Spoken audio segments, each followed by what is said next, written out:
Hi everyone, welcome back to Shine Classes. First of all good evening to everyone. कैसे हैं आप सब? Hopefully आप सभी बहुत अच्छे हैं। चलिए शुरुआत करते हैं आज की इस क्लास की, जहां पर हम मिल रहे हैं और क्लासेस करने वाले हैं। आज हम एजुकेशन पेपर 2 यानी कि प्रारंभिक शिक्षा के नवीन प्रयास के टॉपिक को डिस्कस करने वाले हैं। ये जो टॉपिक है काफ़ी बढ़िया है, ईजी है कि ऑपरेशन ब्लैक बोर्ड परियोजना क्या होती है, आप इसे क्या समझते हैं, इनके उद्देश्य। ऐसे छोटे छोटे से सिमिलर से क्वेश्चंस आपको 1 नंबर 2 नंबर में हमेशा पूछे जाते हैं, जिनकी तैयारी के हिसाब से आपको चीज़ों को पढ़ना है। और आप देखेंगे कि योजनाएं जो होती हैं लगभग सबके जो सेट ऑफ माइंड होते हैं कुछ एक जैसे ही हमें दिखते हैं, और सबके पॉइंट्स भी सेम सेम रहते हैं। तो हम अगर एक बार दो बार अच्छे से पढ़ रहे हैं, उस चीज़ को थोरली रीड कर रहे हैं हमको, then it will be help a lot, आपको बहुत मदद मिलेगी। चलिए देखते हैं फिर इसमें हमें क्या है। और ये जो टॉपिक है ये आपके पेपर 2 में ही आएगा, ये पेपर 1 में नहीं है। पेपर 1 पेपर 2 है, 50% के जो सिलेबस है वो डिस्ट्रीब्यूटेड है इक्वली पार्ट, मतलब एक प्रकार से डिवाइडेड है कि कुछ चीज़ें उसमें है, कुछ चीज़ें दोनों में है, ऐसा करके आपको दिखाया गया है। तो वो उनके हिसाब से हम तैयारी करते हैं। ये हमारी क्लास पेपर 2 की है। डिटेलिंग में आपको पता है कि चीज़ें क्या हैं, कितनी हैं, कैसे हैं। तुरंत आते हैं टॉपिक पे। आप जुड़े हैं मेरे साथ, मैं हूँ शालिनी। पहली बार यहाँ पर जो फिर फ्रेंड्स आए हुए हैं जो फर्स्ट सेमेस्टर में नहीं इन्वॉल्व हो पाए थे, प्लीज़ चैनल को सब्सक्राइब करिए। सबसे पहले दोस्तों में शेयर करिए, लाइक करना बिल्कुल नहीं भूलिए। टेलीग्राम को ज्वाइन करिए टिल योर एग्ज़ाम। आपका एग्ज़ाम एक मंथ में है तो 1 महीने के लिए टेलीग्राम सभी लोग ज्वाइन करिए, जो आपके लिए काफ़ी हेल्प करेगा, इतना ध्यान रखिएगा। चलिए जानते हैं कि ऑपरेशन ब्लैक बोर्ड परियोजना क्या है, इनके बारे में क्या क्या टॉपिक्स हमें देखने हैं, कैसे कैसे अपने आंसर राइट को लिखना है अपने नंबर को गेन करने के लिए, उनके बारे में समझते हैं। तैयार हैं आज की इस क्लास के लिए? चलिए आइए देखते हैं। सबसे पहले जानेंगे कि परियोजना है क्या। तो आप देखते हो कि पढ़ाई लिखाई के सिस्टम को बेहतर बनाने के लिए कोई कार्य है जो सुचारू रूप से नहीं हो पा रहा है, या सिर्फ पेपर में ही ऑन वर्क नहीं हो रहा, तो उन चीज़ों को अच्छा करने के लिए, परफेक्ट करने के लिए, उसको आगे बढ़ाने के लिए, उसमें और लोगों को इन्वॉल्व करने के लिए कुछ ऐसी परियोजनाएं गवर्नमेंट हमेशा कुछ ना कुछ बनाती ही रहती है। तो उन्हीं परियोजनाओं में से एक परियोजना का नाम है ऑपरेशन ब्लैक बोर्ड। तो ब्लैक बोर्ड से तो आप संबंधित ही जानते हैं कि ब्लैक बोर्ड का अगर शब्द आता है सामने तो आप समझ जाते हो कि जो एक ब्लैक बोर्ड जिस पे हमें लिख कर पढ़ाया जाता है उनके बारे में कुछ डिस्कस कर रहा है, या उनसे संबंधित कुछ परियोजनाएं हैं। इनके बारे में क्या है वो देखिए। देश के सभी प्राथमिक विद्यालय में न्यूनतम आवश्यक सेवाएं प्रदान करने के लिए ऑपरेशन ब्लैक बोर्ड शुरू किया गया। न्यूनतम का मतलब है कि सब मिनिमम से मिनिमम, यानी कि कम से कम इतना तो होना ही चाहिए। ठीक है, एक मिनिमम रेट होता है, एक मैक्सिमम रेट होता है। तो वही होता है ना कि मैक्सिमम इतने से इतना होना चाहिए, इससे तो बिल्कुल ही, और मिनिमम ये होता है तो कम से कम ये चीज़ें तो आवश्यक होनी ही चाहिए। तो कहाँ पर? प्राथमिक विद्यालय, यानी कि जो प्राइमरी स्कूल है उनमें बहुत सारी चीज़ें लैक हैं, मतलब कमी है। तो ऐसी जो कमियां हैं जो प्राथमिक विद्यालयों में देखने को मिल रही हैं बहुत समय से, काफ़ी समय हो गया है, कोई परिवर्तन नहीं, कोई अपडेशन नहीं है। तो वो सारी प्रॉब्लम्स को दूर करने के लिए कुछ ऐसी हेल्प प्रोवाइड करने की कोशिश की जाती है गवर्नमेंट के द्वारा, जिसको एक परियोजना का नाम दिया जाता है। उसका नाम है ऑपरेशन ब्लैक बोर्ड। तो इस परियोजना में क्या होता है कि जो प्राइमरी स्कूल्स होते हैं उनमें जो चीज़ें नहीं अवेलेबल होती हैं, जिसकी आवश्यकता बहुत होती है, बट काफ़ी ज़ोरों शोरों कहने के बाद भी वो चीज़ें अमल नहीं होती। तो ऐसे कितने स्कूल्स हैं, ऐसे कितने स्कूलों में क्या क्या आवश्यक है, उन चीज़ों को इस परियोजना में जोड़ना, ऐड ऑन करना, लिस्ट अप करना, फिर मैं उस चीज़ों को प्रोवाइड करवाना, ये सारी परियोजनाओं की चीज़ें इसमें की गई हैं। जिसमें इसकी जो शुरुआत की बात करते हैं वो 1986 में राजीव गांधी की राष्ट्रीय शिक्षा नीति प्रकाशित होने के तुरंत बाद ही स्थापित किया गया था। यह केंद्रीय वित्त पोषित पहल थी केंद्र की तरफ से। कार्यक्रम का लक्ष्य छात्रों को उनकी शिक्षा को आगे बढ़ाने के लिए आवश्यक संसाधनों और संस्थागत हार्डवेयर के साथ प्राथमिक संगणना नामांकित करना था। मतलब कि ये जो चीज़ें थी ये ध्यान रखने का आप लोग, तारीखें काफ़ी इम्पोर्टेंट रहता है, आपको ये देखने को मिलता है। और इस पूरे कार्यक्रम में, इस पूरे प्रोग्राम में, पूरी ऑर्गेनाइजेशन में कैसे शिक्षा के स्तर को ऊंचा उठाएं, कैसे बेहतर करें, कैसे लोगों को सिखाएं, साथ ही साथ जो भी रिसोर्सेज हैं, जो नहीं हैं, जो हैं, उनकी सुरक्षा व्यवस्था करने का पूरा संगठन, पूरा सब कुछ करें, और साथ ही साथ नामांकित भी कराएं कि ये चीज़ें आपको वहाँ पर मिलेंगी, उससे आप ये चीज़ सीख कर ये काम कर सकते हैं। तो ये चीज़ें काफ़ी अच्छी हैं जो इस परियोजना के थ्रू करवाई गई, ताकि बच्चे लोग इसमें इन्वॉल्व हो, इंटरेस्टेड हों और चीज़ों को समय के साथ आगे बढ़ाया जाए। यहाँ तक एक पैराग्राफ सिंपली मैंने एक्सप्लेन किया। आई होप सो कि आप सभी को समझ में आएगा कि एग्जैक्टली इस परियोजना में क्या चीज़ें हैं जो मेन मुद्दा है। तो मेन मुद्दा है हमारा वही है कि प्राथमिक विद्यालय में जो सामान नहीं है, जो उस चीज़ की ज़्यादा ज़रूरत है कि इतना हर एक प्राथमिक विद्यालय में होना ही होना चाहिए, उन सभी चीज़ों को केंद्रीय सरकार की तरफ फिर से रखने की, देने की एक पहल है जो परियोजना ऑपरेशन ब्लैक बोर्ड के नाम से चलाई जा रही है। आगे बढ़िए। इनका उद्देश्य क्या है? एक सिंपल सा प्रश्न बनता है आपसे कि उद्देश्य, आपको इनके जो है ऑपरेशन ब्लैक बोर्ड के उद्देश्य बताने हैं कि इनको इसका पर्पज़ क्या है। 2 नंबर में आपको ईजिली देखने को मिलेगा महत्व, आवश्यकता, उद्देश्य। ये 3 से ऐसे मेजर से बड़े से टॉपिक्स हैं जो आपको हर योजना, हर पहल, हर नीति, हर कमेटी, हर संगठन सब में आपसे इक्वली पूछे जाएंगे। और सिर्फ ये भी आएगा कि कोई 2, कोई 3, कोई 4, इससे ज़्यादा नहीं पूछेगा।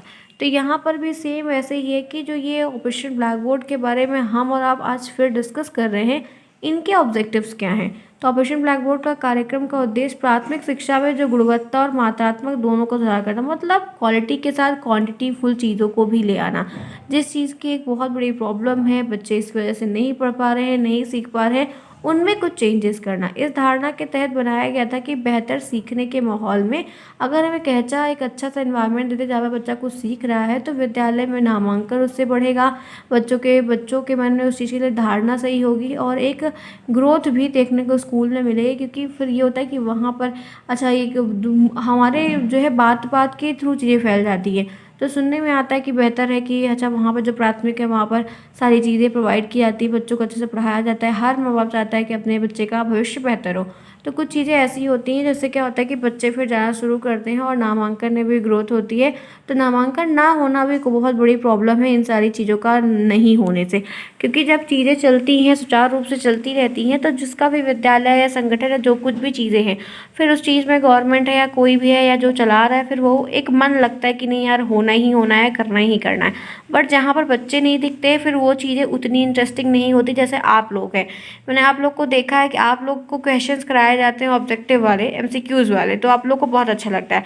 और वैसे क्वेश्चंस कराए जाते हैं तो आपको अच्छा नहीं लगता है, आप लोग की उतनी इन्वॉल्विंग नहीं होती है, जो कि गलत बात है। क्योंकि आप लोग अपने नंबर्स को वहीं पर खो के आते हो, लिख नहीं पाते हो पूरे का पूरा आंसर, रिप्लाई आप लोग नहीं कर पाते। और जब 15 नंबर के पेपर हैं, 15 ऑब्जेक्टिव्स ही आते हैं, तो आप लोग को इतने ऑब्जेक्टिव्स, अगर कोई मैं एक दिन का टारगेट 50-50 का बनाती हूँ तो इतने ऑब्जेक्टिव्स लाऊंगी कहाँ से, वो भी हिंदी के। सारे इंग्लिश के होते तो ईजिली मिल भी जाते हैं, बट हिंदी के जल्दी मिलते नहीं हैं। तो इतने ऑब्जेक्टिव मैं आपसे कहाँ से ले आऊँगी, लेकिन आप लोग को सिर्फ उसी में इन्वॉल्वमेंट आती है। तो ये एक बात है ना कि एक सेल्फ ऑफ इंटरेस्ट होता है कि आपको किस चीज़ में इंटरेस्ट आ रहा है, और इसके हिसाब से अगर देखेंगे तो इतने ऑब्जेक्टिव नहीं बन सकते। It can't be possible to mail all the questions is objective, ठीक है। तो ऐसे ही बच्चों का भी इंटरेस्ट है, नहीं इंटरेस्ट आता है स्कूल छोड़ देते हैं, सब बच्चा पंचर बनाने लगेंगे, चप्पल धोने लगेंगे, ये पत्तल बिनने लगेंगे, ये करने लगेंगे, वो करने लगेंगे, नहीं पढ़ते हैं। तो इस तरीके से चीज़ें काफ़ी गलत डायरेक्शन में जाते हुए दिखती हैं। तो सरकार चाहती थी कि जब स्कूल चलाया जा रहा है, चीज़ें ऐसी हो रही है, तो बच्चे स्कूल में एडमिशन क्यों नहीं ले रहे हैं। तो जो प्रॉब्लम्स हैं उनको दूर करो, ठीक है। तो पहला जो प्रॉब्लम्स में उद्देश्य में आया कि राज्य सरकार और केंद्र की सरकार के पूर्ण सहयोग से इस योजना को आगे बढ़ाया जाए। क्योंकि ऐसा था कि जब तक कि दोनों गवर्नमेंट इन्वॉल्व नहीं होंगी, चीज़ें तो होने से रही, आप जान ही रहे हो। तो ये था कि जहाँ जहाँ पर जिस जिस राज्य में प्रॉब्लम्स है, उनकी गवर्नमेंट और केंद्र सरकार दोनों का एक रेशियो बढ़ जाए और सारी योजनाओं को ऐसे हर जगह लागू करवाया जाए और पैसे की मदद की जाए ताकि ये चीज़ें वहाँ तक पहुँच पाएँ। तो ये एक मुद्दा था। ऑपरेशन से जुड़ा सारा खर्चा केंद्र सरकार उठाएगी। तो कभी कभी कुछ राज्य के लोग को इतना आवंटित पैसा नहीं मिलता था कि वो हर चीज़ को कर पाए, इसीलिए ये था कि ऐसे बड़े खर्चे को केंद्र सरकार अपने बजट से किया करेगी, ठीक है। आगे देखते हैं फिर यहाँ पर ऑपरेशन ब्लैक बोर्ड योजना 30 सितंबर 1986 तक संचालित सभी प्राथमिक विद्यालय को कवर करने के लिए डिज़ाइन की गई थी कि इतने टाइम ड्यूरेशन तक सब जगह पर हर चीज़ें अच्छे तरीके से हो जाएं, जो कि नहीं देखने को भी मिली थी, उतना बेहतर वे में नहीं हुई जिस तरीके से फोर्सफुली कहा गया था। नेक्स्ट है ऑपरेशन ब्लैक बोर्ड योजना की घटनाओं को समय सीमा में हाल ही में संशोधन संसाधनों के अनुसार सभी स्कूलों में 2000 तक कवर किया जाना चाहिए। फिर बाद में वो चीज़ और आगे बढ़ के 2000 तक की गई थी। बहुत जगह पर हो पाई थी, बहुत जगह पर नहीं हो पाई थी, बहुत जगह पर थोड़ा बहुत हुई थी। कुछ इस तरीके से चीज़ें अपडेट में आई हुई थी। तो ये अपने उद्देश्य में सारे पॉइंट्स हैं। फिर है ऑपरेशन ब्लैक बोर्ड के हिस्से के रूप में देश के प्रत्येक प्राथमिक विद्यालय में न्यूनतम सुविधा का एक सेट होने की उम्मीद थी कि हाँ, एक स्कूल में इतना तो हर हाल में होना ही होना चाहिए, चाहे कितनी भी गई परिस्थिति ही क्यों ना हो। आपको वहाँ पर स्कूल अगर खुला है तो एक राज्य का दायित्व बनता है कि उनके स्कूलों में ये सारी चीज़ें होनी चाहिए। फिर उसके बाद नेक्स्ट पॉइंट है कि केवल एक प्रशिक्षक वाले स्कूलों में शिक्षक आबादी का एक रेशियो जो है वो भी, मतलब ये है कि बहुत सारे स्कूलों में देखा गया है कि बच्चे तो हैं लेकिन टीचर्स नहीं है। कहीं कहीं इतने ज़्यादा टीचर्स हो गए हैं कि बच्चे नहीं हैं। तो कुछ इस तरीके से आप आवंटित करिए कि वो इक्वली रेशियो बन पाए, जितने टीचर हों उस हिसाब से बच्चे भी हों, जितने बच्चे उस हिसाब से टीचर्स भी हों। तो कहीं कहीं ये भी चीज़ देखने को बहुत दिक्कत की प्रॉब्लम होगी, क्योंकि पहले था कि लोग प्राइमरी, जब कोई स्कूल नहीं थे तो लोग प्राइमरी में ही जाया करते थे, प्राइमरी में ही पढ़ते थे। तब ये चीज़ें हम लोग के मतलब तब हम लोग को जो सब चीज़ें प्रोवाइड की उसके हिसाब से भी गवर्नमेंट चाहती थी कि चीज़ें हो जाए, लेकिन बहुत सारी चीज़ें चाहने से नहीं करने से होती हैं। तो ये कुछ योजनाओं के एक उद्देश्य हैं जो सरकार मिलकर, केंद्र सरकार, राज्य सरकार मिलकर कर रही थी इस परियोजना के तहत। आगे बढ़िए। नेक्स्ट टॉपिक है ऑपरेशन ब्लैक बोर्ड परियोजना के लक्ष्य बताइए। मतलब ये परियोजना जब लॉन्च हुई तो इनका एम क्या क्या था। तो इनका पहला एम था कि हर विद्यालय में कम से कम 2 कमरा और एक बरामदा हो। ठीक है, 2 कमरा कम से कम, हर कीमत पर कुछ भी न हो जाए तो 2 कमरे तो स्कूल में प्राथमिक के होने चाहिए। साथ साथ बरामदा भी दे, बच्चे खेलें, या जो मिड डे मील का वो खाना मिलता है वो वहाँ पर बैठ के खाएं, कोई प्रोग्राम हो कुछ भी हो। तो ये है कि प्रत्येक विद्यालय में कम से कम 2 कमरे का बरामदा वहाँ पर होना ही होना चाहिए, पहला, जो कि बहुत इंपॉर्टेंट था ऑपरेशन ब्लैक बोर्ड परियोजना के लक्ष्य के मुताबिक। दूसरा था शिक्षक उपकरण। दूसरा क्या था, शिक्षक उपकरण। टीचर्स के लिए बहुत सारी चीज़ें जो टीचर्स पढ़ा रहे हैं उनमें कुछ चीज़ें होनी चाहिए ताकि वो उस चीज़ को एलिब्रेट कर पाएँ, पढ़ा पाएँ, सिखा पाएँ, बता पाएँ, बट ऐसा नहीं हुआ।